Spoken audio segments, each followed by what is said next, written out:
আমি দানিশ আজিজের কাছে যাচ্ছি। দানিশ আজিজ, যে সম্ভাবনাটা তৈরি হচ্ছে, আমি জানি এই সম্ভাবনাটা ভুল হতে পারে, ঠিক হতে পারে, খারাপ হতে পারে, ভালো হতে পারে, কিন্তু এটা তৈরি হচ্ছে। আর এই তৈরি হওয়াটা নিয়ে গোটা বাংলায় এখন চাঞ্চল্য।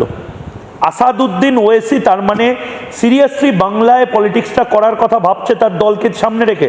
কোন বাংলাতে ব্যারিস্টার আসাদুদ্দিন ওয়েসি সাহেব আজ থেকে নয়, অনেক বছর থেকে লেগে পড়ে আছেন, ঠিক আছে।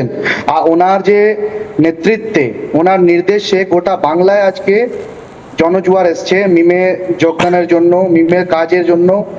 আমরা জায়গাতে যাচ্ছি, এক কোণা থেকে এক কোণা যাচ্ছি, পুরো জেলায় জেলায় ঘুরে আমরা যোগদান চালাচ্ছি, প্রোগ্রাম চালাচ্ছি।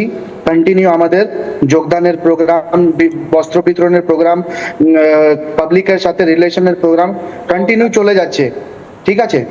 তো এই সব আপনাকে বুঝতে হবে, বাংলাতে আসাদুদ্দিন ওয়েসি সাহেব যদি সিরিয়াস পলিটিক্স না ভাবতেন তাহলে এইরকম জিনিসগুলো করতেন না।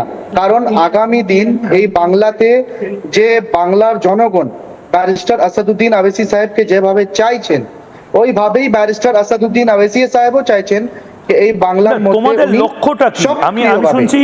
আমি শুনছি যে তোমরা প্রত্যেক সংখ্যালঘু মুসলিম এমএলএ এবং যারা নেতা, পপুলার ফেসেস, তাদের সবাইকে বলছো তাদের একসাথে ছাতার তলায় আনতে। মানে তুমি বলছো যে হুমায়ুন কবিরও তোমার ভাই, ফিরহাদ হাকিমও তোমার ভাই, নওশাদ সিদ্দিকও তোমার ভাই। মানে একটা বৃহত্তর কালেকটিভ বা জোট তৈরি করার চেষ্টা হচ্ছে বাংলায়।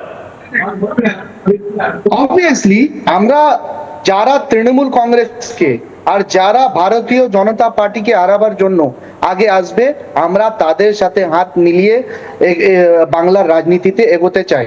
কারণ এই বাংলাতে যেভাবে দুর্নীতি, ভ্রষ্টাচারের রাজনীতি, এই ভারতীয় জনতা পার্টি হোক বা এই তৃণমূল কংগ্রেস হোক, এই দুজন পার্টি মিলে দুর্নীতি আর ভ্রষ্টাচারের যে রাজনীতিটা বাংলাতে চালিয়েছে লাস্ট 11 বছর থেকে, লাস্ট 15 বছর থেকে, তাদেরকে আমরা সবক শিখাতে চাইছি কি এই বাংলাতে মাইনরিটিস ভোট, পাবলিকদের ভোটই সবকিছু। তৃণমূলের নেতারা বা তৃণমূল পার্টিটা সবকিছু নয়, বা বিজেপি নেতারা বিজেপি নেতার সবকিছু নয়। জনতা হলো সব থেকে বড় বলবান, ওটা আমরা দেখাতে চাইছি। ওই পথেই তোমরা আবার তৃণমূলের বি টিম নয় তো? ময়ূক এই জিনিসটা জিজ্ঞেস করতে চাইছে, তোমরা আবার তৃণমূল বা বিজেপির বি টিম নয় তো? অনেকে বলছে বিজেপি টাকা দিচ্ছে, অনেকে বলছে তৃণমূল টাকা দিচ্ছে। কারোর বাবার ক্ষমতা, তৃণমূল হোক বা বিজেপি হোক, এই দুটো পার্টির ওপেন চ্যালেঞ্জ দিচ্ছি, যদি এদের বাবার ক্ষমতা থাকলে MIM K B team proof করে দেখা, তারপর কথা হবে আপনার সাথে।